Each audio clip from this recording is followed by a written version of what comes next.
Les pires films vus au Festival de Cannes, partie 1. Ce film devrait être interdit. Alors, je sais qu'une vidéo en plusieurs parties, c'est chiant. Oh ouais, franchement, j'avoue. Mais il y a une bonne raison pour laquelle je la fais. Bah j'espère bien quand même.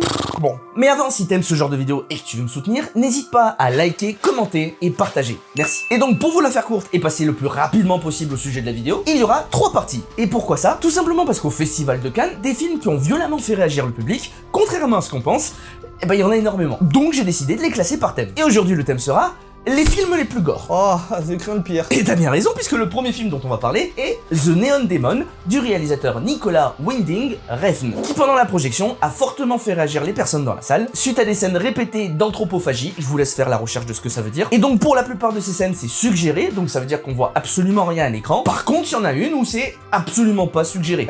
Burk. Mais ce n'est finalement pas grand chose comparé à la scène qui a vraiment choqué la scène. Qui est la scène où on voit le personnage de Ruby, interprété par Jenna Malone, pratiquer des actes olé olé avec un corps sans vie de la mort.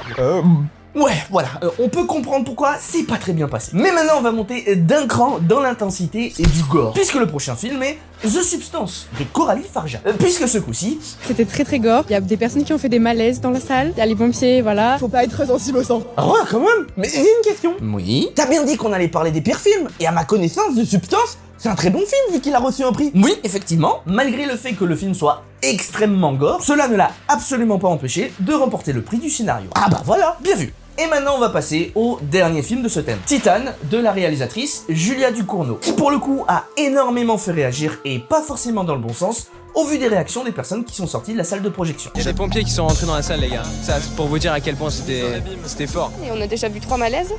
Donc des personnes avec les pompiers, de suite dès qu'on est parti, quelqu'un qui vomit en sortant de la salle. Voilà, pour les curieux qui voudraient sortir de la monotonie que l'on peut nous servir depuis des années, et surtout dans le cinéma français, je vous le conseille, puisque malgré toutes ces critiques négatives, il a également reçu des critiques positives, voire extrêmement positives. Très surprenant, je pense qu'il faut laisser le temps de digérer un petit peu le film. C'était super, on sait pas trop pourquoi. Non, c'était génial. Titanesque. Complètement dingue. Bah ouais, étonnant. Ouais, ce qui est sûr avec ce film, c'est qu'il a énormément fait réagir. Tellement qu'il a réussi à séduire le jury du Festival de Cannes, puisqu'il a remporté la Palme d'Or. Voilà, c'est fini pour aujourd'hui, et sachez que pour la partie 2, le thème sera les films les plus traumatisants. Donc n'hésitez pas à vous abonner pour ne pas manquer la suite.